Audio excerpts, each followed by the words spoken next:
I got nightmares in my head, I fear thoughts build up until I can't hear. My mind fills up into a creature, and it haunts me somewhere much deeper.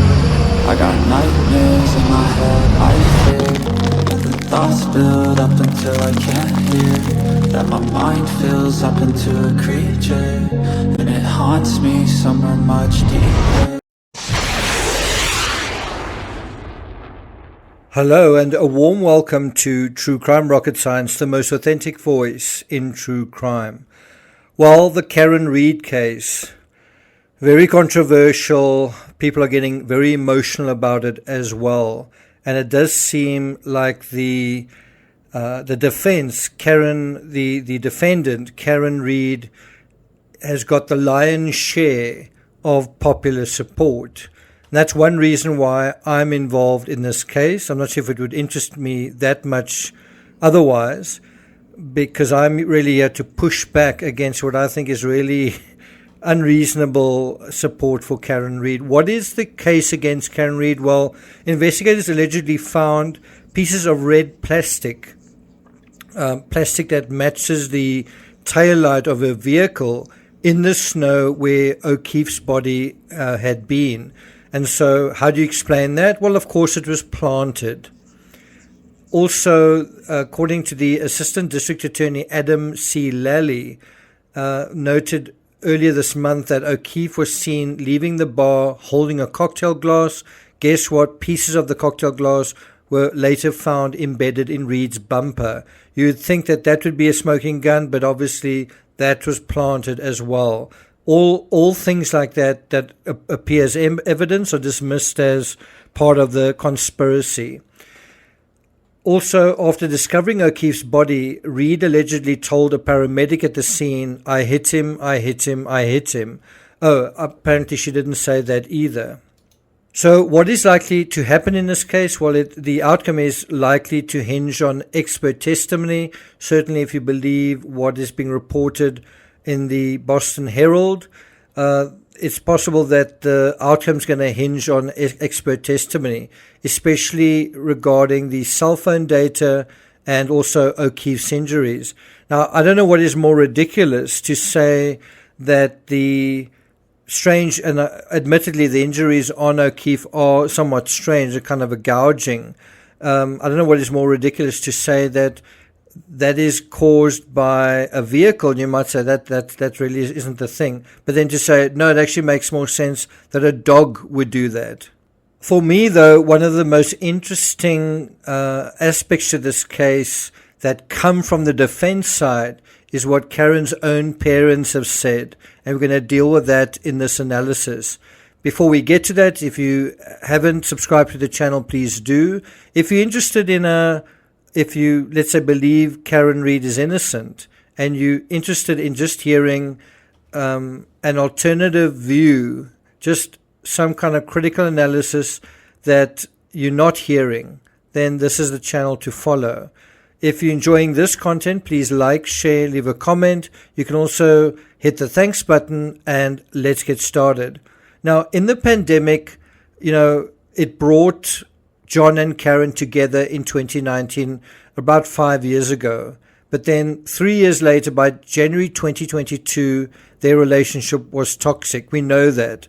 That is very important contextual evidence that in the midst of the one person dying in this case, well, their relationship wasn't doing very well. And something similar seemed to happen in the Caitlin Armstrong case in Austin, Texas. They were also brought together by the pandemic, and the relationship also went toxic. The same thing also happened with Gabby Petito, who died still early in the pandemic, near the end of August 2021. On August 8th, that's last year, Karen's parents, William and Janet, were interviewed by Boston 25 News. Check out the look on Karen's mother's face when the interviewer asks the pertinent question. During your first discussions with Karen, did she believe she may have hit John? No. She felt she struck something. She said, "Dad, I think I struck something." Now, you might want to play that clip quite a few times, because what's interesting is Karen's mother, Janet, answers softly, not with much conviction, no. Then her father, William, answers no, then says no again. And at this point, Janet is looking towards the camera. Then the next moment, Karen's father says, she felt she struck something. Janet's head spins, almost as if it's on a swivel, to William, then seems to glance wide-eyed into the middle distance between William and the camera. I wouldn't be surprised if this chance remark on camera may cost Karen her case. If the prosecution decide to use it, it's an extremely important concession, because William Reed sits outside the boundary lines of the conspiracy. He's not a cop, he's Karen's dad, and he clearly supports her and supports her innocence. Now, I don't think Karen was referring to John's car when she said something. She very clearly backed into or towards his vehicle, and so there wouldn't be any mystery regarding that. On the other hand, if she accidentally hit John or knew she hit John, then the key word here is felt. She said that she felt she struck, which seems to indicate what she felt was a vibration of some kind. In the same interview, William explains that the damage to Karen's vehicle had to have been sustained when she struck John's vehicle. I don't know whether that matters as much as him saying on camera that she felt she had struck something, right? And so that concession is telling you that somewhere along the line, Karen knew that she struck something that night. You would feel that you struck something you can't see, right? Now, Karen backed out a long way, and if she struck John's vehicle, I'm not sure she would have felt it so much as seen it. It would also be interesting to know whether there was ever any damage reported to his vehicle, because that would be a quick way to assess whether that was what happened. The prosecution are saying no glass fragments were found in the driveway. I do think it might be possible to prove that if the cops recorded their search there, or if the ring footage still exists. I still believe that second collision was possibly part of a manufactured alibi, because Karen knew there was a camera right there to record it. It just seems too much of a coincidence that you'd potentially have two strikes on one night. I also agree with William that John's vehicle does seem to nudge forward slightly, but that doesn't necessarily mean the light itself makes contact. It could also be the bumper. An easy way to verify the geometries at work here would be simply to reenact the same thing using the same angles with the same vehicles. Coming back to William's answer, he was asked specifically if Karen thought she'd struck John. He reinforces his answer by saying that she told him, acknowledged that she felt she had struck something. And so what does that say? Well, first of all, something was struck. The car was damaged. And so are you really going to say when a person ended up dead and there is damage to the vehicle that those two are totally unrelated to one another? And this seems to match up with eyewitnesses who say they heard her words or heard Karen saying words at the scene to the effect of, "Did I hit him?" which she herself confirms in another interview. I do believe the entire case may hinge on Karen herself saying, "Did I incapacitate him unwittingly?" Firefighter said that you said, "I hit him, I hit him, I hit him." I said, I hit him. It was preceded by a did and proceeded by a question mark. What I thought could have happened was that, did I incapacitate him unwittingly? This is crucially important, because what seems to be going on here is she's acknowledging, admitting on camera, certainly the possibility that this could have happened. And this is also a fancy way to say, did I incapacitate him unwittingly? That's a fancy way of saying, did I knock him unconscious without actually using the word hit or strike or knock, right?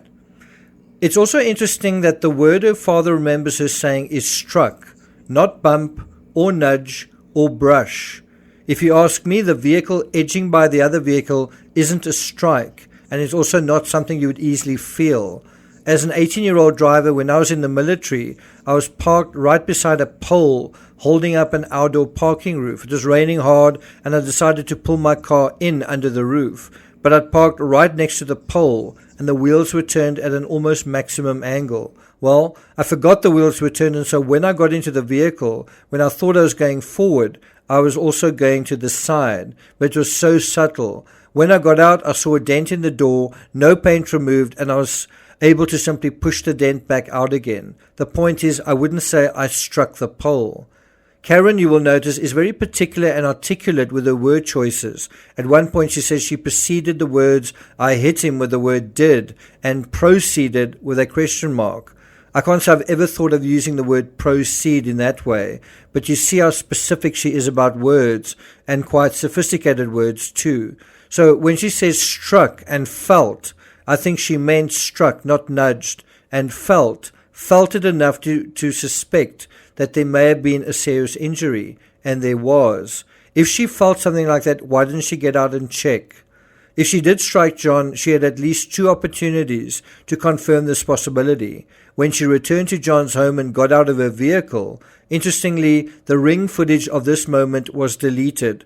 That to me is a big red flag. Secondly, before she got into her vehicle that morning, before backing out, she could have also checked her vehicle.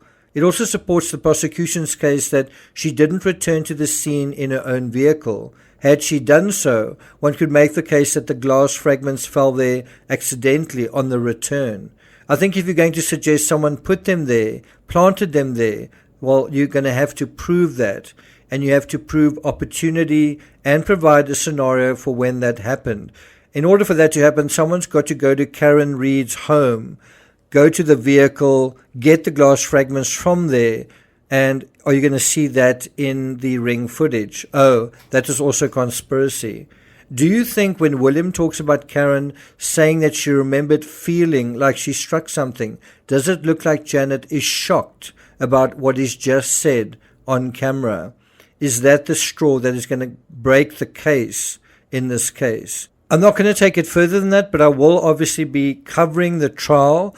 I don't really bother with the emotions hearing. I want to deal with the evidence that is led, not the intrigue surrounding it. So when the trial starts, I'll be there. Please do join me on this channel for my analysis. Thank you for listening, and I'll see you guys next time.